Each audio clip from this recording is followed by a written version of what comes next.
Hi, I'm Morris Pearl, and I'm the chairman of the Patriotic Millionaires, a group of wealthy business people and investors who are trying to make our country a more inclusive and more fair nation for all of our citizens, including, frankly, ourselves.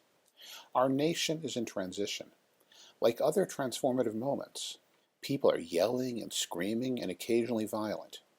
We are in the middle of renegotiating the role of power and money in America, and just as we have in the 19th and 20th centuries, we will make America an even more inclusive and more powerful nation.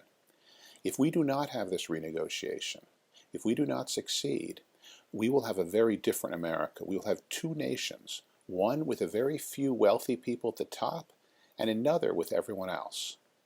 We must enter this time with a clear vision of the outcome that we hope to achieve. It is clear that fairness is not a democratic idea, it is not a Republican idea, it is an American idea. Abraham Lincoln promised in May of 1860, shortly before becoming the first Republican ever elected to be the President of the United States, these men ask for just the same thing, fairness and fairness only. This, so far as in my power, they and others shall have. Over a century later, the Democratic governor of the state of New York, Mario Cuomo, said, "We must make the American people hear our tale of two cities. We must convince them we don't have to settle for two cities, that we can have one city, indivisible, shining for all of its people." There are many Americans who need some help from the community to be able to participate in the economic and civil life of our nation, not just for their own sake, but for all of our sakes, if we're going to prosper economically in the biggest, most powerful nation on the face of the earth. Our business people need to be able to sell the stuff that they make to customers who have enough money to be able to afford to buy them. Our investors need to make money by creating and funding businesses that provide goods and services to all Americans. And our children, whether born into wealth or not, need to be able to climb the economic ladder. We must make this battle concrete, however. America does not win with lofty, abstract ideas. America wins with concrete facts that people can understand and that are applied fairly to everyone. We must explain to the American people that we understand that our nation is nothing without its workers. America catapulted in economic strength because of ingenuity and because of inventions, but also because of the millions of people who are working every day, earning money, and then using that money in our economy. The Patriotic Millionaires have joined with so many voices calling for a $15 an hour minimum wage. A fair living wage grants workers the dignity to be able to participate in the economic and civic life of our nation. The American economy cannot advance while inequality is rampant. All of us stand to benefit if all of us have more money to put back into this economy.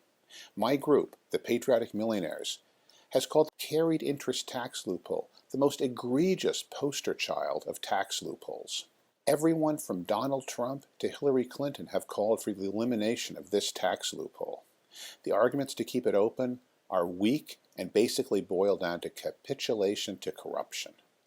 We do not approve of a tiny number of people using their wealth to gain more political power and then using their political power in turn to make themselves even more wealthy. Carried interest is but one example of where our nation's elite are using their access to the halls of power to subvert our government to serve the few instead of the many. The American people demand an administration which will actively enforce the laws that Congress has passed to ensure fairness for everybody, to ensure that those who defraud them will not be tolerated. Our financial services industry depends on the confidence of both the American people and of all the people all over the world who aspire to be like us. We must explain to the American people that America has become the financial capital of the world because of our strong regulatory framework, not in spite of it. Those who are fighting against the Consumer Finance Protection Bureau and the tools that were used by people like Whitney North Seymour, like Rudolph Giuliani, and now Preet Bharara, are fighting against a central piece of what has made America great. As one of America's great political parties, your platform will tell the citizens of our nation what values your leaders stand for. We strongly encourage you to include raising the minimum wage, closing the carried interest tax loophole, and providing opportunities for 100% of our people to fully participate in our great nation. Thank you for your consideration.